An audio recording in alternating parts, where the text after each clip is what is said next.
Housing affordability has improved in 80% of markets across Canada. Let's break down what that looks like for the city of Toronto and whether or not it's actually more affordable to purchase a property now than it was even 8 months ago at the start of 2024. I'm Michael Ouzas. I'm a realtor here in the city of Toronto. If you ever want to book in a call to discuss what's happening on the ground level in Toronto real estate, especially as we enter into the fall 2024 market, you can click that first link in the description below. Every quarter, it feels like a new company is coming out with the average affordability calculator for the markets across Canada. And what they do is they'll take the average price of, for example, a single family home in the city of Toronto and divide it by the income required to purchase that property, factoring in the mortgage costs and the down payment. Here's the latest report on stories.com that talks about how housing affordability has improved in 80% of major markets. So why doesn't it feel like it? Despite recent data demonstrating continued improvement in Canadian housing affordability, anyone experienced said market in real time can attest that it doesn't actually feel that way. They're actually using the National Bank of Canada's latest quarterly snapshot into housing affordability. It does show a continued improvement, not only from a national vantage point, but in 80% of major local markets. If we compare it from Q1 of 2024 to Q2 of 2024, it says that seasonally adjusted home prices up about 0.4% from the quarter prior. However, the benchmark mortgage rate for 5-year term fell 11 basis points and median household income rose 1.2% to prop up affordability. If we drop down, it says Greater Toronto saw the second best improvement in housing affordability behind Hamilton. This where it says more affordable versus actually affordable. It says some particulars in national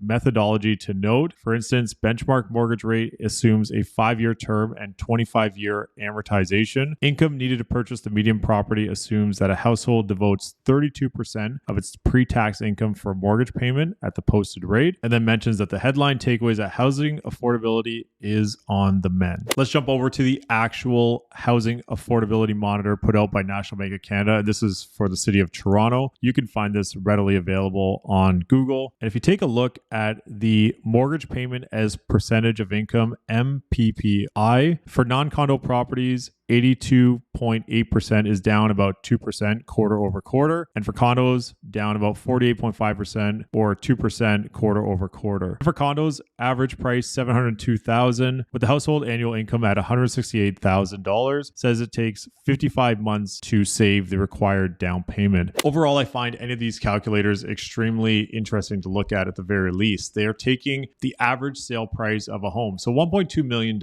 if you are taking a look at the Toronto real estate market, generally brings you into townhouse and borderline semi-detached properties here in the city. It really depends on the area that you're looking in, but 1.2 million may not be enough to purchase in some of the most desirable areas in the city of Toronto if you are looking for a semi-detached or detached property. That being said, they are using a number of $700,000 for condos. And right now in the condo market, if you are a first-time buyer looking to get your first one-bedroom condo, for example, you can purchase condos much less than $700,000 at the moment. And we're seeing that across the board, even in some of the best locations and some of the best buildings here in the downtown core. That's something to factor in when you are looking at these household affordability calculators or anything like that, is that they're generally using the average household income. So if it's just yourself living in your property, that's the average household income. Or if it's you and a partner living in a property, that's both of your incomes combined to come up with that household income. So it's really interesting how they come up with these calculators and what factors they're actually using to put out these housing affordability monitors. I'm curious to hear your thoughts on these numbers and if it's what you expected on the affordability metrics here in the city of Toronto. And I'd also like to hear your thoughts on predictions on what you think will happen in the fall market, if that affordability will continue to improve, or if there's any change in the rate announcement or pricing as we get into the fall market, if that'll make a change as well.